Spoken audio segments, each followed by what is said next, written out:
So this is Savanna's swing analysis done by Tony Brooks. And here is a picture of Tony Brooks. And Tony is with the Lion Golf Academy on YouTube. And he does these free swing analysis of your golf swing. All you have to do is send it to Tony on an email, and it will be on the Red Light Live show on Sunday nights. It's best if you send a front view and down the line view, regular speed, to info@liongolfacademy.com. And be sure to give Tony permission to use your swings on YouTube. Then you can watch the analysis on Sunday evening. So let's see what he has to say. This is Steven's daughter. So we've gone through the whole family with Steven. We did Steven, we did his son-in-law, did his one daughter. Now this is Savanna, the other daughter. So Steven, thank you for sending this. Great camera angles as usual. Her swing plane is flat compared with her older sister Sierra. And I assume, Steven, you just want to know why it's a little bit flat. And same thing is did she play junior golf too? And did she take many lessons? If you could just let me know that while we look at her swing. So let's watch this down the line.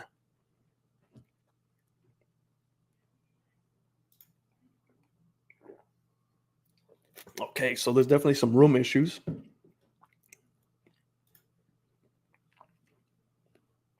Okay, and when you're dealing with students that have been playing for quite some time, and I would assume that she has played for quite some time, you have to kind of go through, you have to pretend that you're going through their journey with them. So let's say at some point she was very flat. And as a result of being flat, she would bottom out too soon. She would strike the ground before the golf ball. Sierra's a lot better golfer than Savanna. Okay.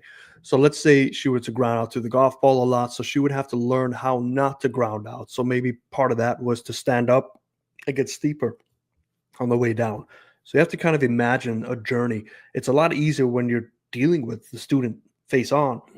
Excuse me. You can have all these questions to kind of figure out what happened to their swing and the development. Or it could just be the fact that this is her swing, but it's usually not the case. I mean, if you take a look at your very first swing that you ever took in your life, and I wish I had mine, but that's basically your DNA motion. And I'm a huge believer that your DNA motion, we're stuck with that. There's no point to try and redo that. Now, yes, you can give good clubs to help you slot it easier, but we're basically stuck with your DNA motion.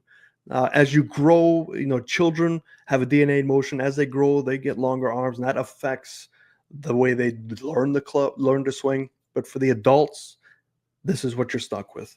So if we take a look at her setup, I can see that she might be a little trapped in her setup.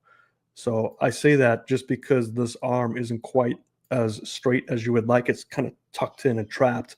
Now, when it is tucked in and trapped, it's hard to get that turn and keep your arms on plane. So you see that arm's getting slightly higher than that club face, and we're setting that club a little too soon. And now all of a sudden we're definitely flatter than where we need to be. So if you take a look at where she started, let's take a look and see where, if she was a robot, or at least she was turning and tilting correctly, that's where her left arm should be naturally. So arms get up and then they get sucked inside, and now we're flat. Now we're flat. Club face is decent. It's fairly close to that left forearm, but in terms of where it needs to be, it is definitely flatter. And so we have to ask now, did she start bottoming out the club too soon?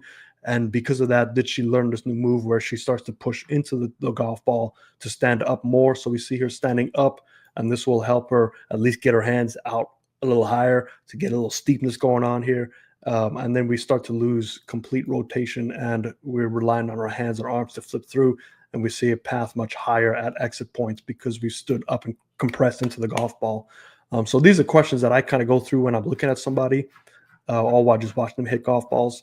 I would say, Steven, if you take a look at this first move again, there's definitely some issues with keeping those hands related to the turn. So it seems like she tries to break away from her turn naturally. But it looks like her grip is decent. Yeah, and you take a look at there's the spine angle.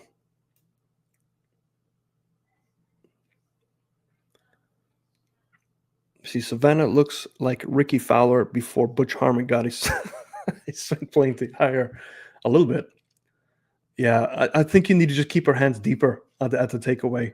Same sort of thing. So we want to keep those hands for the driver specifically. Want to keep them on that lower plane line a little longer. So you see they're already going up and then they get sucked in. So uh, it feels like it's going up and then pulls in to counteract that up. So I'd rather see her get those hands to be lower as she turns and tilts. And then once she's established that turn, man, pull those hands nice and high. And then you have to work on the rerouting the other way. So this can be very challenging for her because it goes against what her neurological system has been so used to.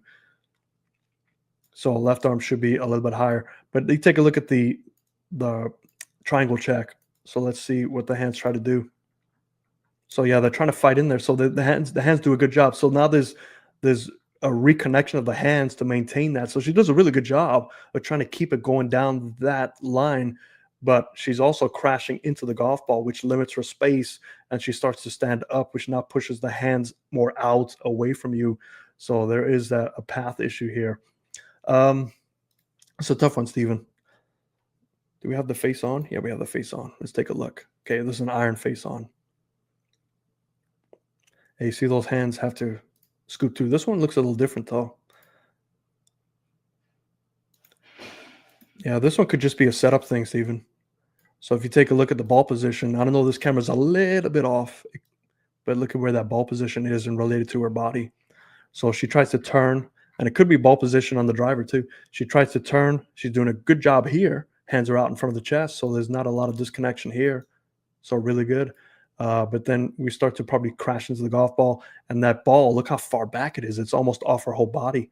So naturally, she can't keep turning and tilting. Her hands have to fire, and there's the hands firing to release.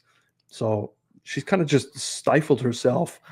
Ball position is huge. So definitely with the ball position changes, Stephen, to kind of get it more connected, give her some breathing room, have her stand back a little bit so she has breathing room to turn. It could also be the ball position from the driver. So check that ball position. You don't want it too far forward because now the path is always going to be left because that's the completion of your swing. But you want it to still be connected, played more inside that left heel, but keep it connected to that center of the chest. And then that takeaway, feel like it's a little bit more connected. So left shoulder works its way down, hands go down that lower plane line a little bit longer, and then raise up to the secondary plane line. Do it slowly though, Stephen. I mean, obviously this is at her decision. I don't know if you want to just force this on her, but hopefully she can watch this and kind of get an idea of her cause and effect. I mean, that's basically what this is about. I don't really like giving too much swing stuff out there because, now all of a sudden she's going to hit it worse. So just try these, just as usual, every week, just try these little things slowly. You move that ball position slowly. Don't put anything too dramatic on her because she'll hit it horribly and she won't trust the system. She's got to trust the system. And to trust the system, it's small changes. Then your body can learn to trust it and adapt correctly. This video can be a Christmas present. There you go. Just put a little GIF together and Merry Christmas, and then click the button, and there it is. So hopefully that helps you, Stephen. Hopefully that helps her. Let me know if you need any clarifications.